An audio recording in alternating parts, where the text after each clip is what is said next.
Welcome to By the Way with Beth and Stacey. I am Beth Cooper. I'm Stacey Earlywine, and we're just discussing all things spring. And yes, and travel plans and summer, and we're looking forward to warm weather and fun things. And vacations will be coming along soon. You got any vacations planned? No, we do not. No? I have a short little bus trip that each year I do a bus trip with some ladies that we go to different quilt shops, and we're doing that in July this year.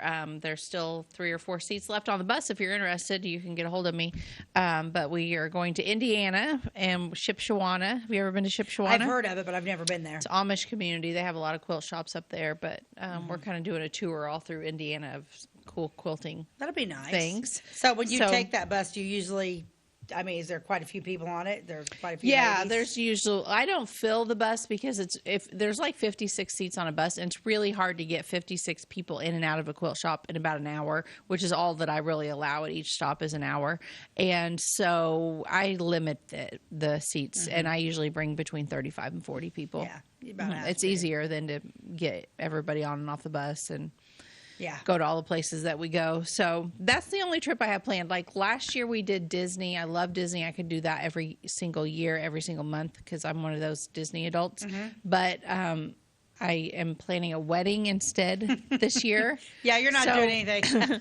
So all the extra money is going toward the wedding and not toward Disney. Womp womp. Yeah, so that's your, no Disney but for you this you year. have an amazing trip coming up. I have a big one coming Trip up. of a lifetime. Yep, Jim and I are taking a 2-week Mediterranean cruise in June. I will literally leave.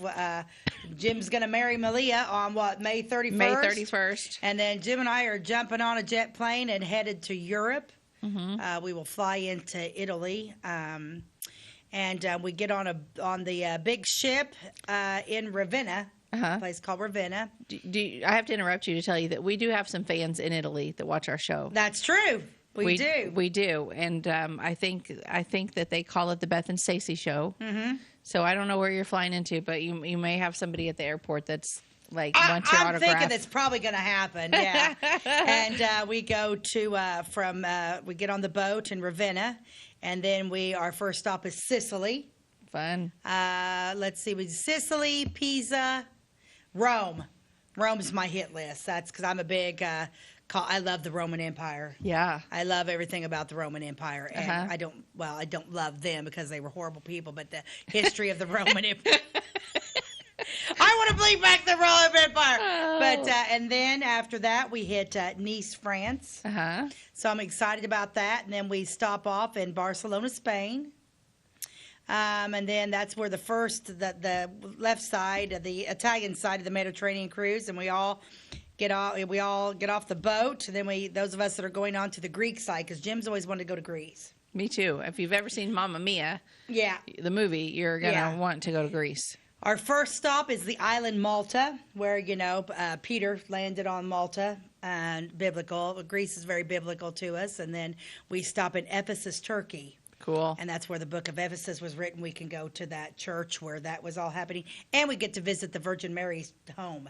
Oh, wow. Where she lived after Jesus was crucified and rose from the grave. That we live where the Virgin Mary actually prayed, and and where she passed away in her home. Oh, wow. It's there. Then we hit the Greek Isles, Santorini, Mykonos.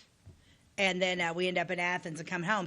But by the time I travel 2 days prior and 2 days, literally I'm gone almost like the first 19 days of June.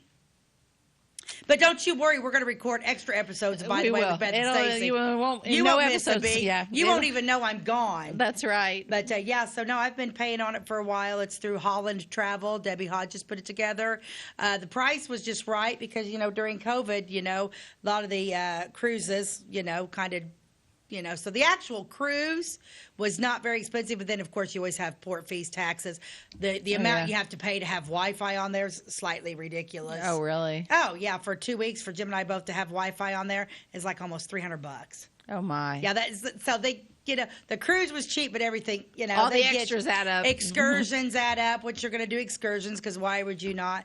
And then the airline tickets are a little pricey. So yeah, Mama's been paying on this for almost a year and a half. I got Yeah, I finally got it paid for, so we're going to go. And Good. now every time, I'm like, every weekend, Jim's like, what are we going to do this weekend? It's like, nothing. And we're saving up all of our money because when I go on a vacation, I'm going to do it big. I'm going to spend every dime I have. Well, yeah. And I'm going to purchase something I buy antiques everywhere I go. Chances are you're not going to go back there again. I mean, no, I won't be going back there again. So, right. And like I said, whatever I go, I always find an antique store, and I buy an antique store. And I think we hit about 10 destinations on this baby. Yeah.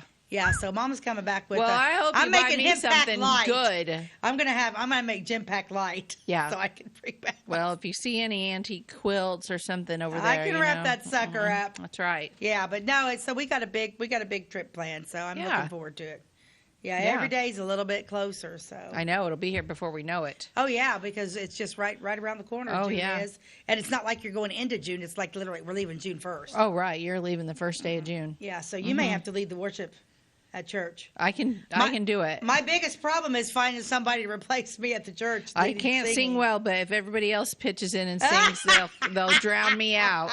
Yeah, I may have to just don't turn my microphone up. Yeah, you may have to to lead the singing at the church. That's the only thing I haven't. I've covered my tracks on literally everything. Of course, at the shop, all my customers. I've been talking about it since the beginning. So they 99% of my customers know I'm leaving.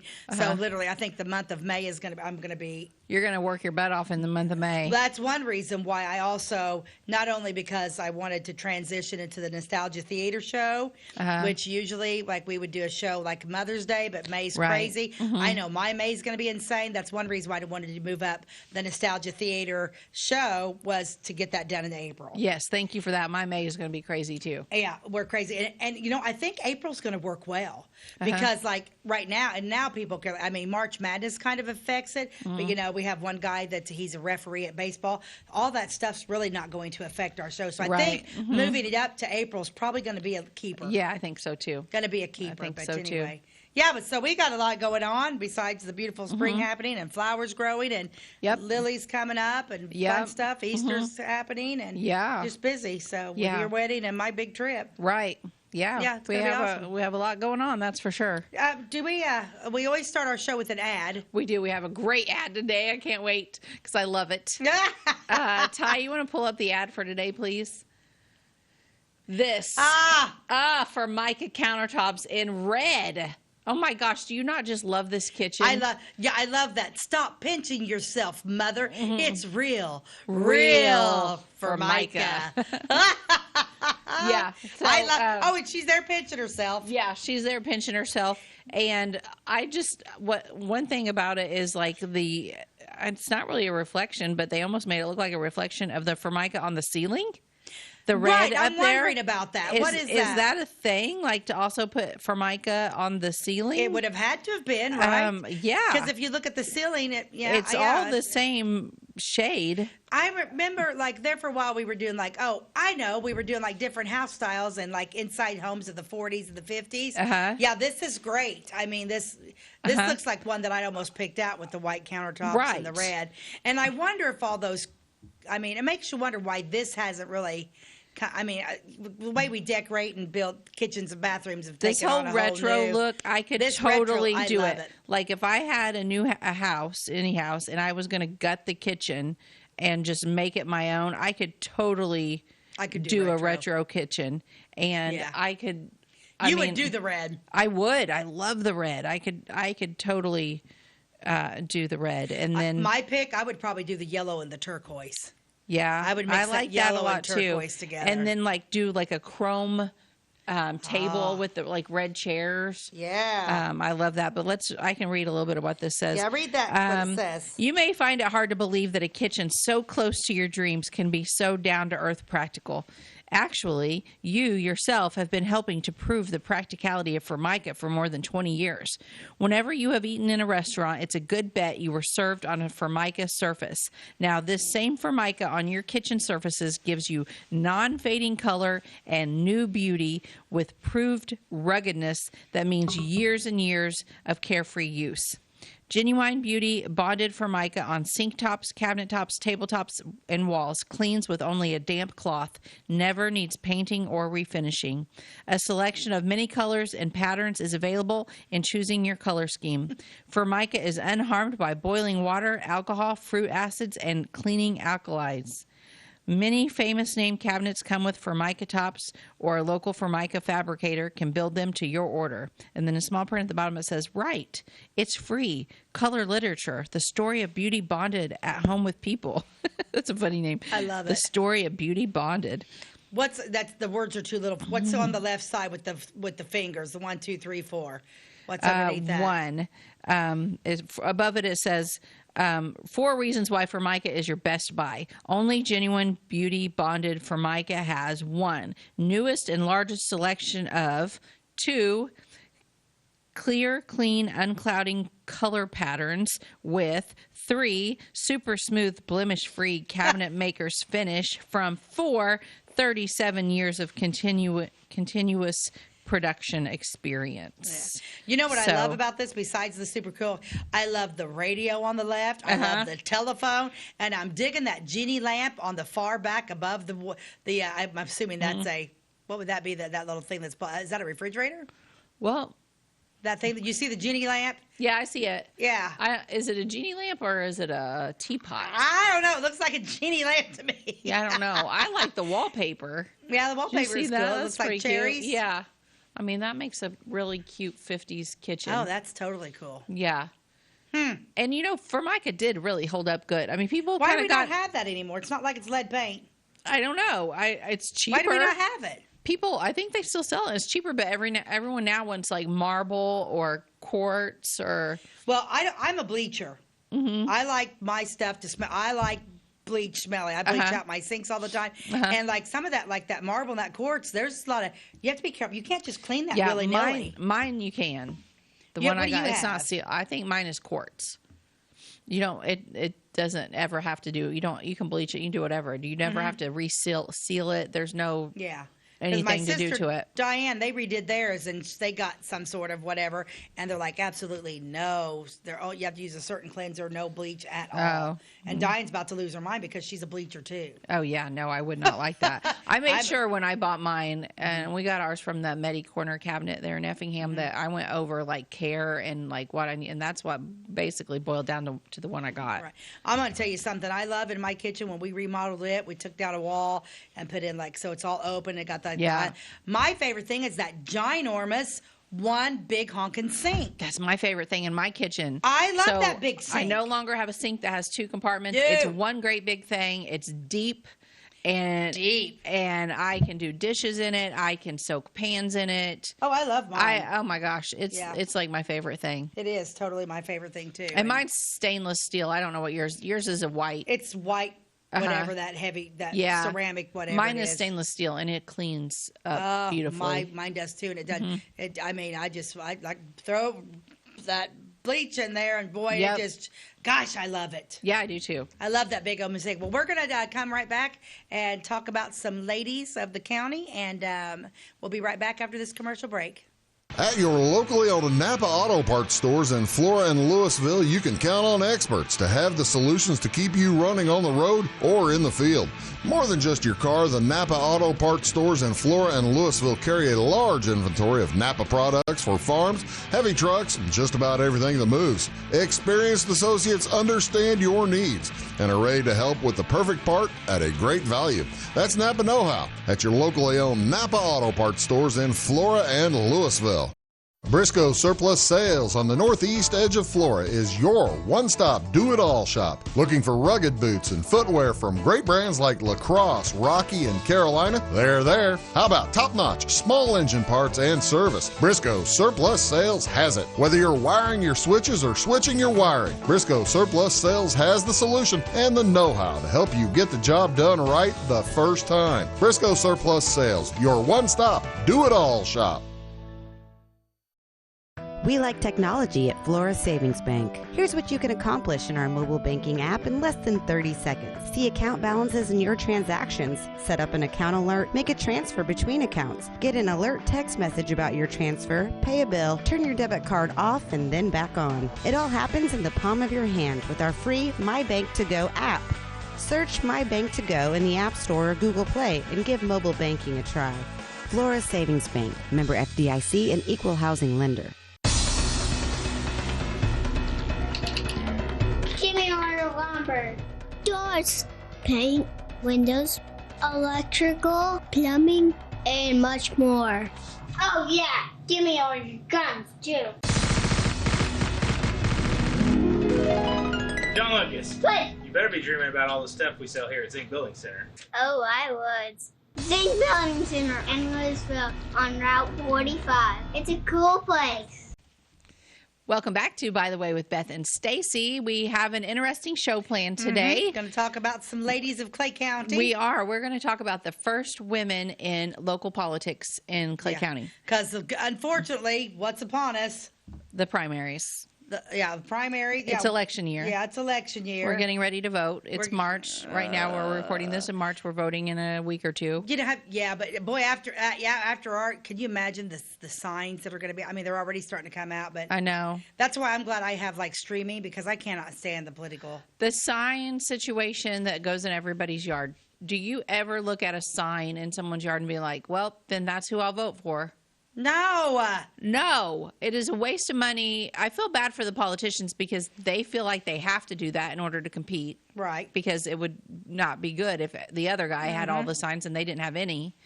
I get why they do it. They have to because otherwise it'll look like they're not running. But could we just all agree that, like, no signs? Right. Like, research. We have the internet. Like, research who you want to vote for on there. If you want to do meet and greets places, fine. I like that, but maybe some billboards. But the signs in everybody's the one that's yards. driving me crazy right now is along the highway, and I'm just going to pick on Mike Boast because it says boast, boast, boast, boast, boast. Yeah, it's like at this point I'm like. I'm annoyed. You're just annoying. You just annoyed me. You put 20 signs in a row. They're all 1 foot apart. Like, what's the purpose? I mean, well, he got our attention, didn't he? He got our attention in a negative way. In a negative way, because I'm a Darren Bailey fan, so I'm going with Darren Bailey. But even if I wasn't going with Darren Bailey, that sign would annoy me. I know. Yes. Yeah, no, I'm going to support my county. I'm a Darren Bailey. People know where I stand politically anyway. People know where I stand politically too, and what we say, if we ever do say anything like this, just to cover our butts. These are our own personal views and not the views of this station. Isn't that what you're supposed to say? I don't know the views of this station. It's kind of like, but these are our views. That really quick. Never mind what they just said. This is not what we think of Wabash. Could be good. Yeah. at the end. At the end. Thank you. This is a paid advertisement by the people for Darren Bailey. I don't like the signs, and then you got to go around and pick them up. I know. It seems like a lot of work. There is a coroner race in Clay County right now. Bryce That's Henry. Right. Yeah, Bryce Henry is running for re-election as coroner. He's a good friend of mine. He's a great guy. If you haven't decided who you're voting for coroner, I'll put a plug in for him while we're at it. While we're at it, you might as well know who our choices are. But anyway, today we are going to talk about women in politics, and we are going way back before I even knew that women could vote in this county, let alone run. Women got the right to vote in what, the 18th Amendment or the 15th? I think it was the 18th. The 18th Will you Amendment, Google that? Yeah, I'm a little I think rusty. the women got to the African American men got to vote. Their right to vote was in the Amendment 15. Women, we didn't get the right to vote till the 18th Amendment. And what year was that? I think it was 1920. It's 1920. It's right in there, isn't it, Ty?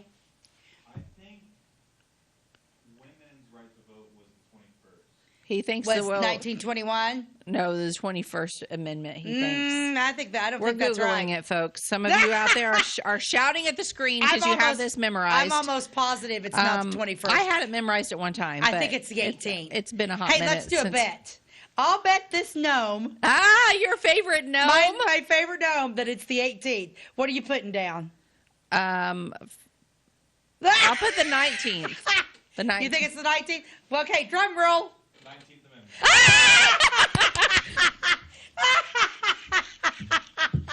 I think you Googled wrong. Google's not wrong. All right. It was the 19th Amendment in what year, Ty? It was ratified in 1920. Ratified in 1920. So, awesome. What I'm about to say is going to blow your mind, folks. Well, serious business here, yeah. Yes. Okay. So this is right here, Clay County, Illinois. The first two women in politics goes back to the year 1914. Ooh. 6 years before women even had the right to vote. I'm going to talk about two women. They had the nerve and the desire. No. For they office. had grit and gumption. And they wanted to throw their hat into the ring for public office. I love these women. Yep. They're my idols. Mm-hmm. Oh, we're not supposed to have idols. No, there are we really people like that them we a look lot. up to. We look up to these women because they had grit and they had gumption. Yep, that's right. And okay, so at this time in 1914, a few states had already given women the right to vote on a local level, like school elections and things like that, but they did not have the full voting rights of men until 1920. Right. Okay, when it went the amendment that was federal. Okay, but prior to that, certain states had said, okay, women, you can vote in this election, but not this one, whatever. Right. Illinois, Clay County had, or at least Flora anyway, we're not sure about the whole county, had given women the right to vote around 1914. So it is not normally the case that Clay County would be ahead of the rest of the United States in things. I'm making notes so I'll never lose a gnome again. But in this case, Flora was ahead of the game and had given women rights to vote prior to the whole country deciding to do it. Bravo, Flora. Hello. No wonder I like this place so much. Okay, so this is what played part in these two women deciding to step up and enter the race for this it was a treasurer job. Treasurer is what it was. So it was early 1914. Harder Township Republicans were trying to fill a slate of candidates for township offices. Okay. The first one I'm going to talk about, her name is Nora Alvis Weaver of Flora, and she wasn't treasurer. She announced her candidacy for tax collector of Harder Township on February the 12th of 1914. She wanted to be the tax collector. I believe I have a picture of Nora. She has a black choker necklace on in this photo. Ty, if you can see that's her, and her name's there too. Look at her. You go, Nora. You go, Nora. I love her. I do too. Okay. So she became, by distinction, she was the first one to throw her hat into the ring. She became the first woman candidate for a political office in the township. Now, of was Harder she on the Township. Republican ticket? On the Republican ticket. You betcha. Okay. So she was a Republican. She was hoping for the support of her party, but would abide by their decision. So whatever they decide, she would go with. Well, good for her. I don't know that she had any other choice in that, but whatever. But hey. Okay, so this lady was born in Jeff, Illinois, which at the time was called Jeffersonville. Did you know that? No. And certain maps, if you Google it, I think even on Google Maps, it's still under Jeffersonville. If you Google on Google Maps. How interesting is that? But it's Jeff. She was born on January the 22nd of 1882 in Wayne County. She was the daughter of Mr. and Mrs. A. Alvis. And then she moved with them to Flora in the spring of 1892. Then she married a man by the name of Charles Weaver in 1902, and they had one child only, and her name, this is interesting, Majel. Majel? M-A-J-E-L. Majel? How would you say that? Majel? Majel. I would say Majel. Majel? I don't know. I don't know. So Nora was educated in Flora schools. That's where she went to grade school and high school. Her father-in-law, William Weaver, was a soldier and this is Rena Thomas's article. She calls it in the War of the Rebellion, which would be the Civil War, with honor. Or I guess it could have been it would have had to been the Civil War. She and her parents were always staunch Republicans supporting the party. So these were her reasons for seeking the office. Money. Well, she needed the money. It was monetary reasons mainly. Financial reversals which were caused by illness and an unprofitable trip through the West. Apparently, she went out west for a while, thought she'd make some money or get a job, and she didn't. So she came back broke. She had had some illness, and someone in her family had illness, and so she needed the position to help relieve her family of the unfortunate burdens which had come to them. She said that any assistance given to her would be remembered with gratitude. So basically, she decided to do this because she needed the money. Yeah, good for her. Good for her. I love her. So what's my outcome? I'm not getting there yet. Oh, I can't wait. Hold on to your horses. I can't hold on. Because the plot thickens. Ooh, I love a good thick plot. All right. 2 weeks later, okay, on March the 5th of 1914, a second woman announced her candidacy for this same office of tax collector in Harder Township. Her name was Maddie Bruner. Let's see a picture of Maddie. The first one was Alva. Now we're going to see Maddie. That's Mattie. Woo-hoo! Maddie Bruner. Look at her. She's cute, too. Hey, Maddie. They both look like they know how to do a lot of math. Yeah. Okay. So she was also subject to the decision of the Republican convention. And she was born in Kentucky. She moved to Xenia with her parents when she was young. And she married a man by the name of Charles Bruner. Okay, and they moved to Flora in 1889. But then Charles died in 1902. Okay. So now cute little Maddie Bruner over here is widowed. And she has 5 children. Wow. Dependent upon her for support and education, which she worked really hard until they were old enough to care for themselves. So she was a very hard worker, widowed, has 5 kids to support. Her parents and her husband had been staunch Republicans, and she was always loyal to the party. She was prominent in church and charity work, and she has the unrivaled respect and goodwill of all who knew her. Everyone loved her. She was active in her church, did all the community work. Yeah. Great gal. Great gal. She had some business experience in the past, which would help her do the duties of the office sufficiently. And her many friends were reportedly anxious to aid her canvass and help give her active support. So they went around canvassing for her, went door to door. People were trying to get... One thing they didn't do, put signs out. They probably did not have cardboard signs in all of the yards. And on that note, we're going to take a quick break, and I cannot wait to come out and see how this story is. Just wait. We'll be right back. Maybe we'll bet on it.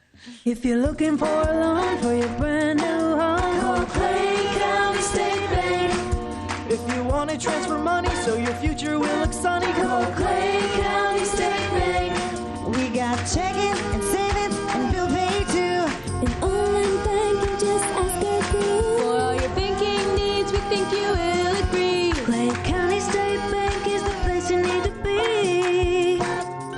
Clay County State Bank. At Clay City Banking Company, we're all on the same team, regardless of zip code. At home, work, school, or across the country, you can be part of our team with our cutting-edge mobile banking products. From your hand, you can check balances, transfer money, make deposits, and pay bills. Looking for a loan? We've got you covered with our mortgage, agriculture, commercial, and consumer loans. Join our team today. Clay City, Flora, Louisville, and Fairfield Banking Companies. We're the hometown banks, member FDIC, and equal housing lender. It's the weekend, and your symptoms are worsening. The morning of a big meeting and you have a bigger sore throat. Ever experienced that urgency after picking up your sick child and your community health center has already closed? You will be able to connect to a provider at crhpc.org. Even if you have never been to CRHPC, you are welcome to utilize our services. Feel better after scheduling a video visit with CRHPC. Tomorrow. Some fear the uncertainty it brings. Some trust the promise it holds. At Grinnell Mutual, we are always looking forward to tomorrow, growing and innovating. So even if the plans you have for the future aren't the same as the plans that the future holds for you, you can be ready. Because we'll be ready, like we have been for over 100 years. Trust in that. Trust in tomorrow. Talk to your mutual agent today. Your local agent is on the square. Louisville, Clay County Farmers Mutual Insurance. Welcome back to By the Way with Beth and Stacey. Today we're talking about two amazing women. Yeah, that I really like. Yes, Nora Alvis Weaver and Maddie Bruner. Two women who in 1914, before the country had ever even approved the right to vote for women, 6 were years running before, for office because Flora was a little bit ahead of the game. Okay. Heck yeah, we were. So we're talking about Maddie and how she was a Republican. She was a widowed woman and she had 5 kids to raise. Her friends were all out canvassing the neighborhoods, knocking on the doors, asking people to vote for her. And then they had the primary, which was the first. They called it the Republican Convention. I'm going to stop you real quick because, her friends were going out and campaigning for 2 women, asking people to vote, not people, men. Mm-hmm. Men vote, because women don't have the right to vote at this point, right? No, they did in Flora. They did. So even before the amendment, the citizens of Flora. That's why they were allowed to run. They were letting women run. They were letting women run, and they were letting women vote in Flora. Only in certain elections, but the local elections, which this was a local township election for tax collector, the women were allowed. Yeah. Okay.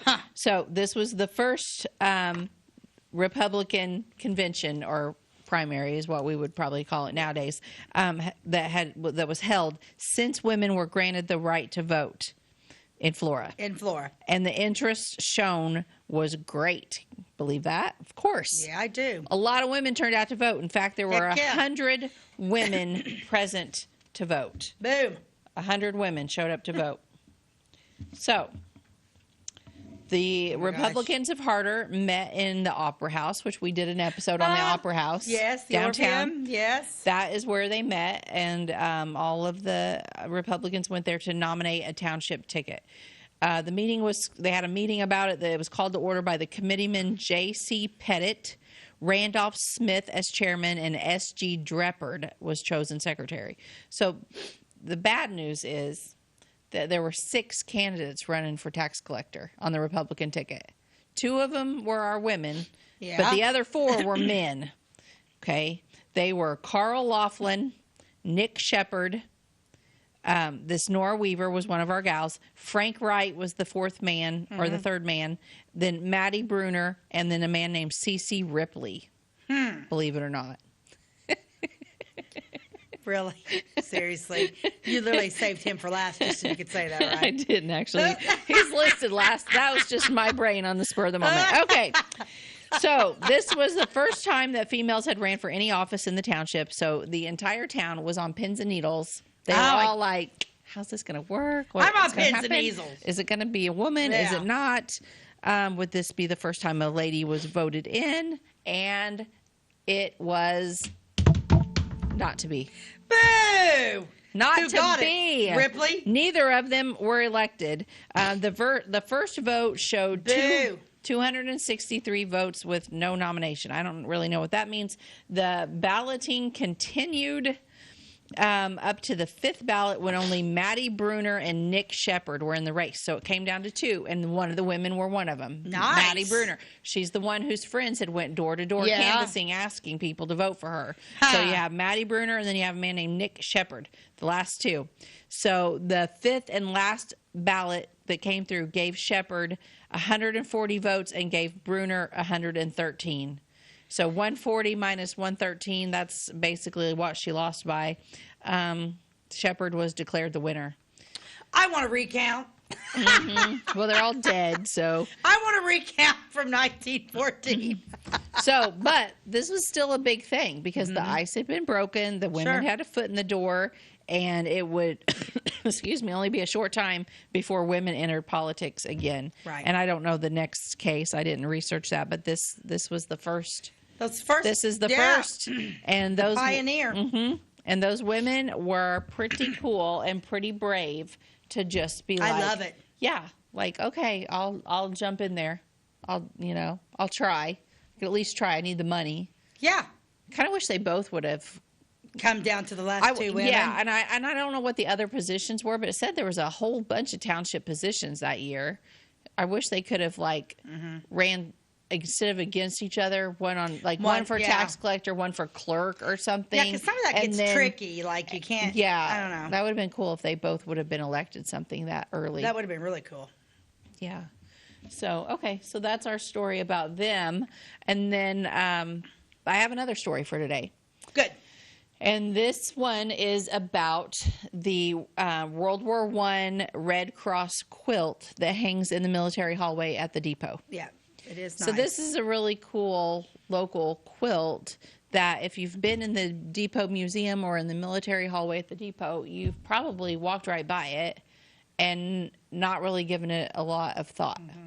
Well, honestly, when you go down there and you go into the mannequins are quite impressive in their military uniform. So our military hallway has a bunch of military history from Clay County, and then it has actual mannequins in it that are wearing actual uniforms from local men that were donated to the museum, and that they catch your eye because they're life-size mannequins, and they're standing there in all their glory in these beautiful, military. And once again, if we tell people all the time that the depot is open, you should come in and go through the depot and go to our museum. You'll be surprised when you go through there. Mm-hmm. Everybody should take a trip to the depot. Absolutely. It's so beautiful. Yes. And we're so blessed to have that part of our history not torn down. Oh, yeah. Yeah. So, and with all the memories of it, too. Mm-hmm. So this quilt is what you would call a signature quilt. Mm-hmm. And it has signatures where people from the community signed it, and then they embroidered over that with embroidery thread onto the quilt blocks. But what's interesting about this quilt is that it was a fundraiser quilt for the Red Cross. This was during World War I.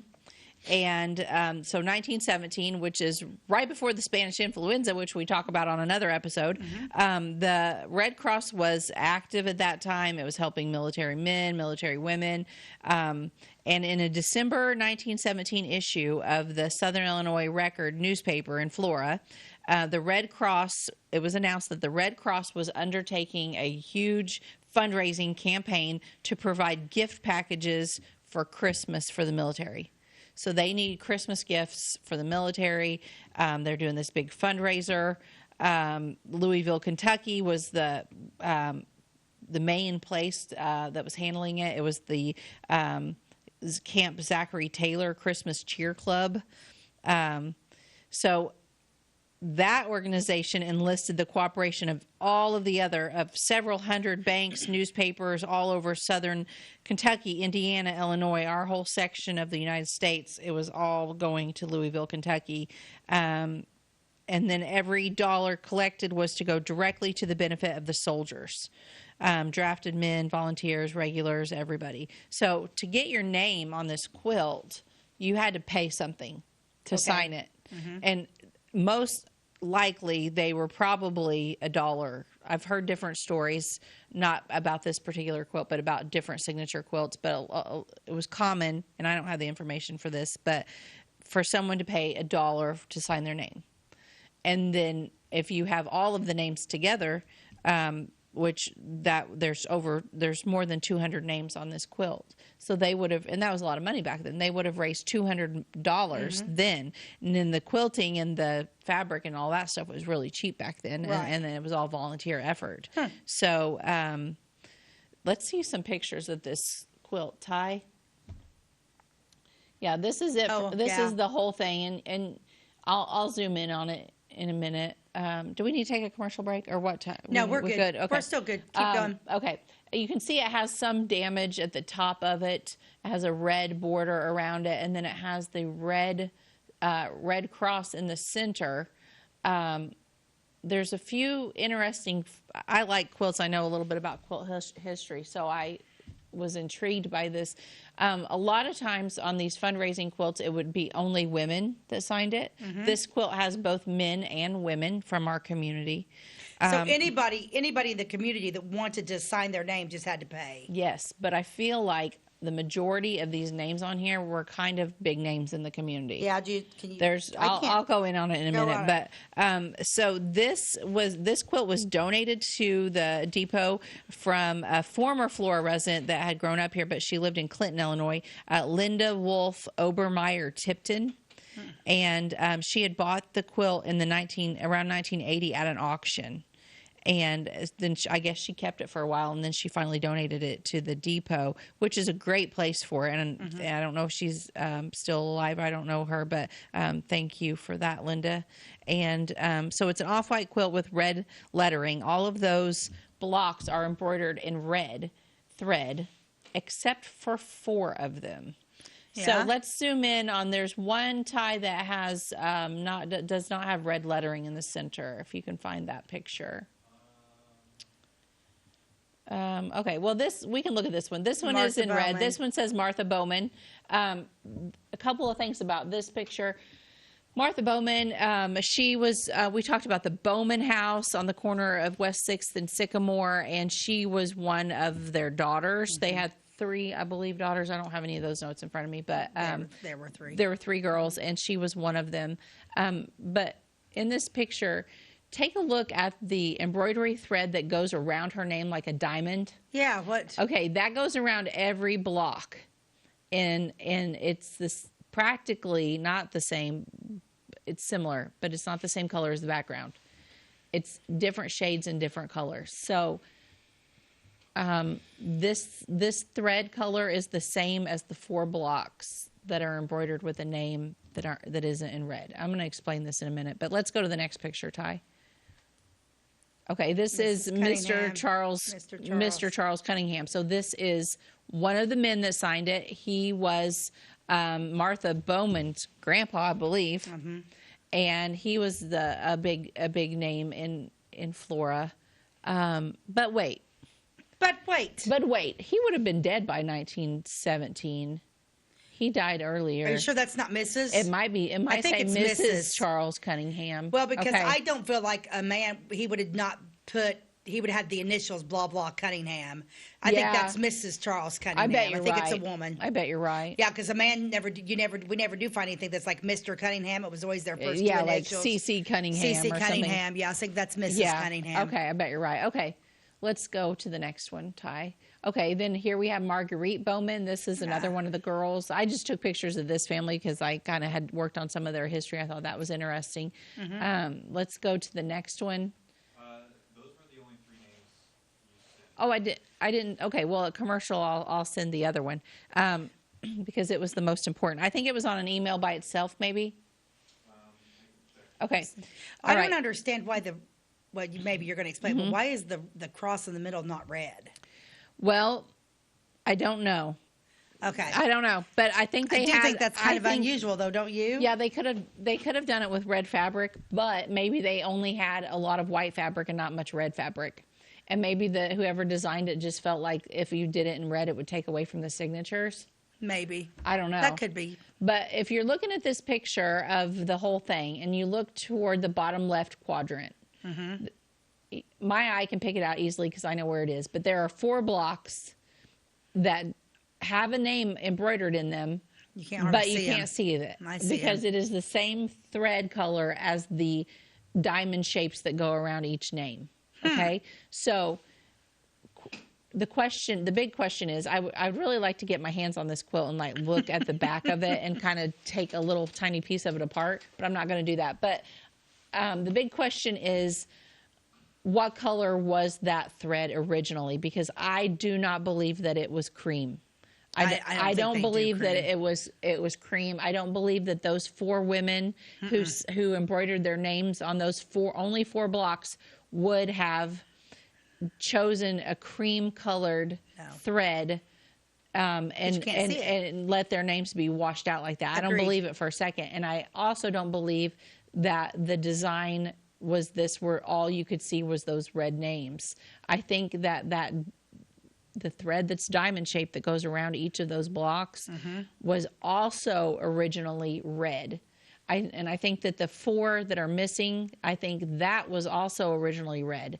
It was a different brand of embroidery thread. And back then, the dye recipe before World War I was different. And so what we call those reds is a fugitive red because it basically ran away. It's a fugitive. It goes away. That makes sense. Okay. So my gut feeling, and I consulted a few other people that are historians on quilt and dye recipes before this. We had a few different theories, but I think that we decided that most likely this was a fugitive red, And so if you could just imagine those other 4 blocks filled in, but also a diamond pattern around each of those names also in red. I mean, it would have been beautiful. Let's take a quick commercial break. Okay. We'll come back and you can send him that other picture. Sure. We'll be right back. Do you bowl like this? That's great. Do you bowl like this? That's great too. That's because whether you're a pro or you just want to have a lot of fun, at Pegel's Silver Dollar Lanes, we have a lane for you. We have galaxy bowling, gaming for kids and adults, Joe's Pizza, a full bar, darts, pool, and fresh and clean bowling shoes. Boy, does that smell nice. So come on down to Pegel Silver Dollar Lanes in Effingham, where we have a lane for you. My name is Robin Stanford. I own Stanford Marketing. It's a promotional products business along with an embroidery business. And we do custom hats, t-shirts, anything, you name it, we can make it. People like that we do stuff in-house and we can actually make things here and that we're not contracting the work out to other places. We never say no. We always try to find a way to do it. If anybody can do it, we can do it. We are hardworking women, that is for sure. Come to Stanford Marketing in Flora for all your custom and promotional needs. The insurance specialists have options to tailor to your needs at CSI Insurance Brokers. Experienced insurance brokers at CSI are skilled with all types of insurance plans and policies and represent many companies, including Safeco Insurance. You'll benefit from their detailed expertise, unbeatable premiums, and commitment to customer service. CSI Insurance Brokers and Safeco Insurance Company, providing affordable rates on quality insurance since 1952. For over 50 years, at your locally owned and operated Royal King Supply in Salem and Olney, we've helped you and your neighbors enjoy an easy country lifestyle. We carry the most thorough sporting goods department around with a huge variety of hunting and fishing gear, camping equipment, and a variety of firearms for any need. Our team is here to help you find whatever you need. Open every day, it's Royal King in Salem and Olney, your locally owned farm and home store. Welcome back to By the Way with Beth and Stacey. We are talking about a beautiful quilt that hangs in the depot at Flora. It was a fundraiser quilt for the Red Cross during World War I, and we were talking about fugitive dyes. So the interesting thing about these fugitive dyes or fugitive colors from quilts, and it was fabric, not just thread, it was fabric as well, prior to World War I, is that, and I mentioned this on another episode, but our dye recipe for the United States at that time was poor. We didn't have good dyes. Certain colors we had good ones of, other ones we did not. Germany had excellent dye. Their dye didn't run, their dye didn't fade, and their dye just stayed true to color. We wanted those recipes. So whenever we signed the armistice at the end of World War I, one of the conditions was that we get their dye recipes, and they did not want to give them to us. Mm-hmm.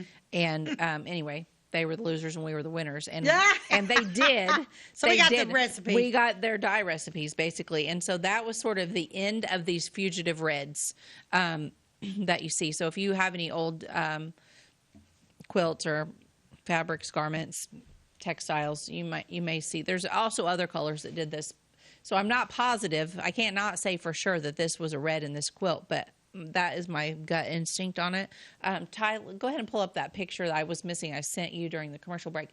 This one is one of my very favorite blocks on the whole quilt, and you can't hardly read it because it's in that same thread that is the same one the diamonds are in, but it says Min L. Brown. We talked about her on another episode, Minnie Brown. This is the wife of Charlie Brown. This is the woman who donated our wonderful Charlie Brown Park to the city of Flora. Mm-hmm. This woman was incredible. She did a great service for our community, not just the town of Flora, but our whole county, people all over.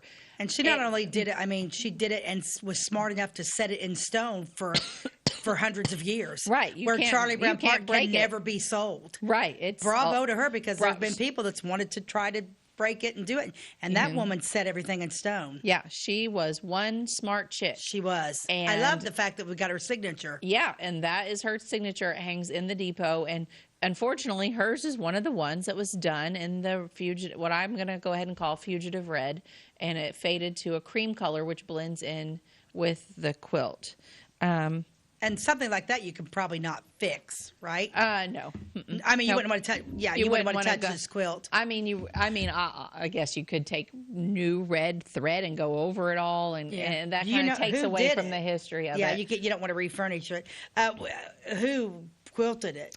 Who was the quilter? I don't know who the original quilter was, but it was donated by the Linda Wolfe Tipton of Clinton, and then it was in memory of Stanley and Laverne Wolfe, is who she donated it in memory of. I think that was her parents, but not a whole lot is known about it other than that Linda purchased it at the auction of Neil Markham, the Neil Markham estate auction in the early 1980s. And Glenna McNelly was the one that researched all the names on the quilts. And then Angie Freeman, who owns My Mother's Legacy Quilt Shop in Flora, she stabilized the quilt for display. And she kind of is the one that prepared it and probably sewed a sleeve onto the back of it that you can't see. That is what is hanging, that's keeping it hanging there. But there were over 200 names on there, and I'm not going to go through every name, but I will just throw out a few of them that we have talked about on the show. Besides Marguerite Bowman and Martha Bowman, Jay Bowman himself was also on there. Nice. He's the guy that owned the hardware store in Flora and built the big house on the corner of 6th and Sycamore. Min Brown, we talked about her. Let's see. Cunningham, it does say it was Mrs. Charles Cunningham. You're right about that. Mm-hmm. There was Flora Duff, Kathy Duff. We've talked different times about the Duff family.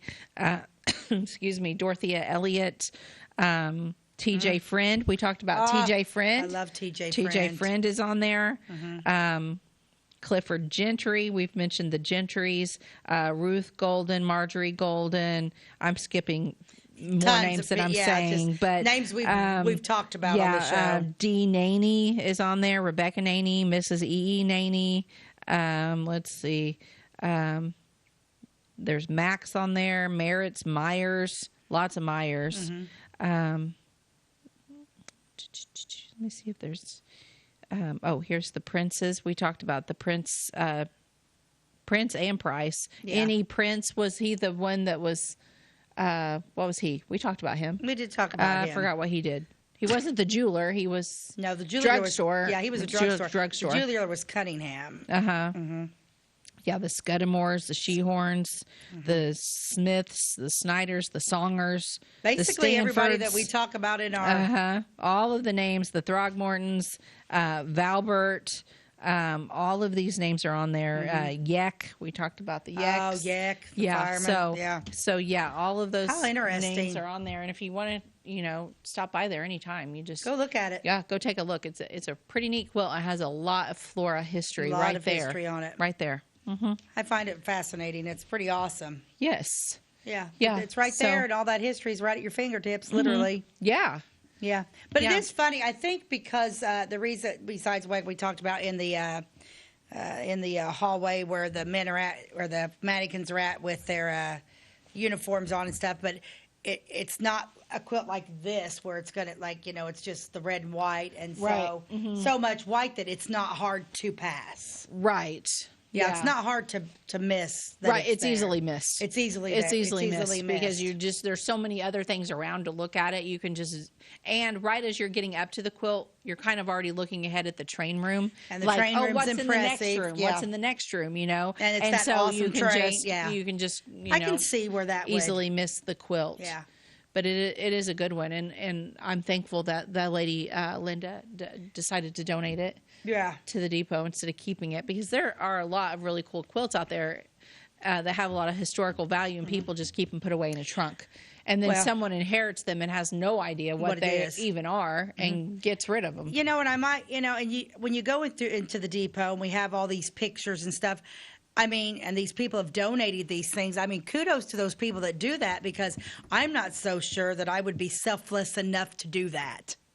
I know. I'm not sure you are either. No, just kidding. I was going to say. She knows me so well. I'm not either. That's what I was going to say. I don't think I could do it. I'm selfish. I'm such a history lover. I love my local history. I love antiques. I think it would be hard for me to be like, oh, yeah, well, this was my great. I know. But God bless the people who do, because I don't have it in me to do it. I'll be like, oh, this is really special. I really think probably my grandkids would want to keep this one day, so I'm going to keep it. And really, to be perfectly honest, unless your grandkids are, because that's probably who's donating most of it, is people that inherit stuff from their grandmas and grandpas. Yeah, and don't. Yeah. Right. I mean, I literally have a couple of things in my house. It's like, okay, you can sell everything I have, but this and this, keep it forever. Yes, I don't know if I have it in me to do that. I know. It's almost and like the Depot Museum is like overflowing. Like they've said no more. Like they can't accept. I mean, maybe if it was something really small, they might. But like, there's a lot of things that have been offered to be donated to them, and they've had to say can't no take it. because there's nowhere else to put it. The place is full. And although our depot looks really large on the outside, the truth is on the inside, it's not. It's not really that big. It's not that and big. we do rent out offices inside of it, so it's not like the whole entire square footage is just museum stuff. Some of it's office stuff, and they have to do that in order to pay their bills. They need the income from the renters, but yeah, we have to have the renters to keep money coming in to pay, like Brett said, to pay the bills. It's not like you walk in and there's like, and if you look at the depot, we don't even have that one that's on the north side, like at the main tower, that's 3 stories, and then the next wing that runs east and west right by the railroad track is only a 2-story, and the one that runs north and south is only a 1-story. Where the actual military hallway is, where the field's at, and where the train is. The depot is not a large building. It really isn't. It is not a large building. It looks big on the outside, but it is not on the inside. Recently, Stacey, and we're going to talk about this on another episode, but recently Stacey and I visited the depot in Centralia, Illinois, which is enormous. Probably you could fit 3 or 4 of our depots inside of their depot. 3 full square open stories. Huge building. Huge. I would give anything if ours was that big. But I also wish there was another building in town that we could kind of continue the museum over into, where we could start collecting more stuff from Flora's past or Clay County's past. And there really, to my knowledge, isn't a building for that. And that's a shame. It is a because shame. When people offer you things for the museum and you have to turn them down, that's sad. We don't want to do that. It probably is going to end up getting thrown away. Yeah. Which is heartbreaking. And an interesting thing at the Centralia one is they even had a big section of the top floor with all of the old signage from their downtown. All of those old signs that hung downtown that said so-and-so's coffee shop or diner or Fantastic. whatever. Wouldn't that be so cool if we had some place where all of that stuff had been kept, like all of Flora's history? Because where did all that stuff go? Because if you look back at pictures, Frank Hargis is constantly putting pictures on Facebook, and all the signs, everybody had metal signs sticking out. It's amazing. I wonder if there's a graveyard of those signs somewhere where people have put their, I don't know. Like a dump almost, Yeah, a sign dumpage. If anyone knows what happened to all those signs, because we want to know. I want to do a show on that. I want to. How fun! That would be cool. Show. Okay, what do you got? We need to end this show. Well, I like this one. This is actually from Buddha. Okay. And it's very interesting for just like me just talking about being too selfish to donate something I love. If you light a lamp for someone else, it will also brighten your path. Oh, yeah. I agree with that. Yeah, that's basically saying quit tearing everybody down. Right, build other people up. And I am a big fan of and I like that quote, and it made me think of Whitney Houston. I think Whitney Houston has one of the best. I'm a big Barbra Streisand fan, and I think she's fantastic. But Whitney Houston was a girl's girl. She was a promoter of other women. When you saw, she had no diva status in her at all. Really? I always figured she was. She did not. She was a you go get 'em girl. She was a Shaka Khan go. She supported women coming up. She respected the women prior to her because she was related to Dionne Warwick, and her godmother was Aretha Franklin. Whitney Houston was that person that her path was bright as bright could be, probably than any star ever as far as singers go. But she was also a that a girl. She was an atta girl, you go get him. Oh, good. She was not that, and that when I think of that thought, that's who I think of as Whitney Houston, because she did not have that diva status at all. Good for her. She stood her ground. How sad that she died so soon. Yeah, I love Whitney Houston, and she stood her ground, and she didn't let anybody push her around, but she was a bravo to you. She was never, but my God, when you had her talent. Oh, yeah. She was super talented. She was beyond talented. Her voice was just unlike nothing we've ever had before. But anyway, so I like that quote. I like that quote, too. I did like that, yeah. Build each other up. Yeah, because if you keep snapping everybody else, let this little light of mine. I'm going to let it shine. I'm going to let it shine. That's it. We're done. So anyway, thank you so much for joining us today, and we will catch you next time on By the Way with Beth and Stacey. God bless you and have a great day.